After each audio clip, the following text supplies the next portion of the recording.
Assalamualaikum warahmatullahi wabarakatuh. Selamat pagi anak-anak. Ya, hari ini kita akan belajar masih di tema 1 subtema yang ketiga mengenai hidup rukun di sekolah.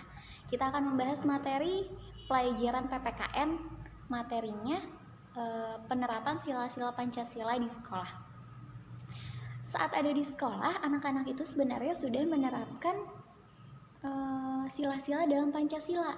Contohnya seperti saat mau belajar, anak-anak selalu berdoa terlebih dahulu, baik yang muslim ataupun non muslim sama-sama berdoa sesuai keyakinannya, sesuai agamanya masing-masing.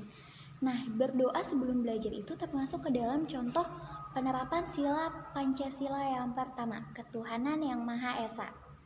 Selain berdoa sebelum belajar, ada juga kegiatan mempersilahkan teman untuk beribadah, atau setiap hari Jumat sekolah kita selalu mengadakan imtak. Masih ingat ya, imtak yang dilaksanakan di depan kantor. Nah, itu ketika akan dilaksanakan imtak, lalu kita meminta izin kepada teman yang non muslim misalnya. Saya mau imtak dulu ya, jadi saya mau ke depan kantor nih. Lalu teman yang non muslim ini berkata, oh iya silakan. Nah, ketika kita mempersilahkan temannya untuk beribadah, atau ketika imtak itu kan mengaji sama dengan beribadah. Ketika kita mempersilahkan teman untuk beribadah, itu termasuk ke dalam contoh penerapan sila Pancasila yang pertama. Jadi, contoh penerapan sila Pancasila yang pertama ada dua ya tadi, yaitu berdoa sebelum belajar, dan yang satunya lagi mempersilahkan teman yang akan beribadah.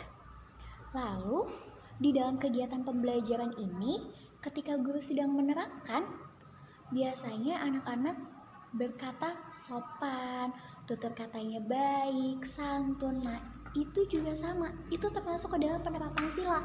Sila yang kedua, kemanusiaan yang adil dan beradab. Jadi, ketika sedang pembelajaran, anak-anak berbicara, baik pembelajaran ataupun bukan, anak-anak berbicara kepada ibu guru dan teman-teman yang lain dengan kata-kata yang sopan, yang santun, yang baik. Itu termasuk ke dalam penerapan sila yang kedua. Selain itu ada juga membantu teman yang kesusahan atau kesulitan. Misalnya ketika temannya tidak membawa pensil, lalu anak-anak meminjamkannya. Ini saya pinjamkan pensil saya untuk kamu, untuk menulis atau mencatat tugas. Nah, itu termasuk ke dalam penerapan sila kedua Pancasila. Jadi contohnya tadi ada dua ya, yaitu berkata baik dan sopan kepada guru atau teman. Dan yang kedua, membantu teman yang kesusahan atau kesulitan. Selanjutnya, di sila yang ketiga kira-kira apa ya contohnya?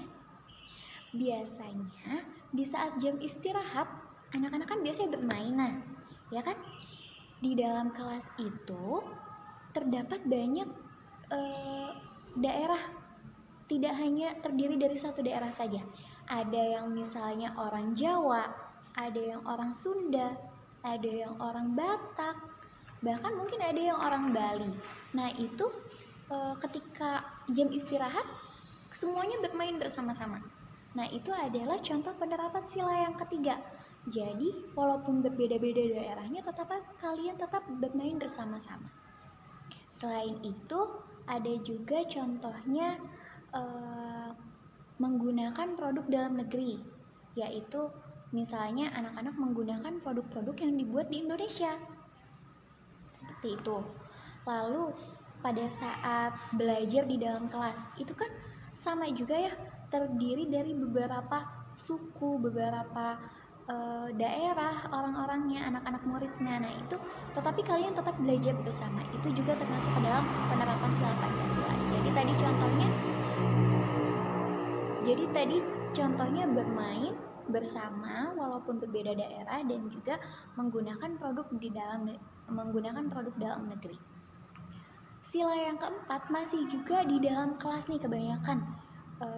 Dalam pembelajaran biasanya anak-anak itu melakukan diskusi. Ya, sila keempat itu kan tentang permusyawaratan, tentang musyawarah. Ketika belajar anak-anak berdiskusi dengan temannya. Itu pun contoh penerapan sila yang keempat. pada saat belajar melaksanakan diskusi. Nah, saat diskusi ini seringkali terjadi perbedaan pendapat antara anak yang satu dengan anak yang lainnya. Ketika ada perbedaan pendapat, anak-anak tetap harus menghargai orang yang mengemukakan pendapat. Tidak boleh mencela. Itu juga salah satu penerapan contoh sila keempat. Tadi ada 2 ya, yaitu berdiskusi saat belajar dan menghargai pendapat orang lain. Contoh sila yang kelima yaitu menerapkan atau melaksanakan hak dan kewajibannya di sekolah dengan baik. Apa sih hak dan kewajiban? Hak adalah sesuatu yang berhak anak-anak terima. Contohnya seperti diajar oleh gurunya, oleh bapak ibu gurunya. Anak-anak berhak mendapatkan ilmu. Saat datang ke sekolah, anak-anak berhak mendapatkan ilmu. Pada saat jam istirahat, anak-anak juga berhak mendapatkan istirahat. Jadi ketika jam istirahat, tidak boleh bapak ibu gurunya terus mengajar di dalam kelas. Nah, anak-anak harus beristirahat terlebih dahulu. Jadi hak yang anak-anak dapatkan adalah ilmu dan juga jam istirahat. Contohnya kewajiban itu apa ya? Kewajiban adalah sesuatu hal yang harus anak-anak lakukan. Misalnya belajar. Ketika hak anak-anak adalah mendapatkan ilmu, maka kewajibannya adalah belajar, mendengarkan, nurut kepada bapak ibu gurunya, tidak lari-larian atau tidak ngobrol dengan teman-temannya. Itu adalah kewajiban anak-anak saat belajar, mendengarkan dan memperhatikan ibu atau bapak guru yang sedang menerangkan.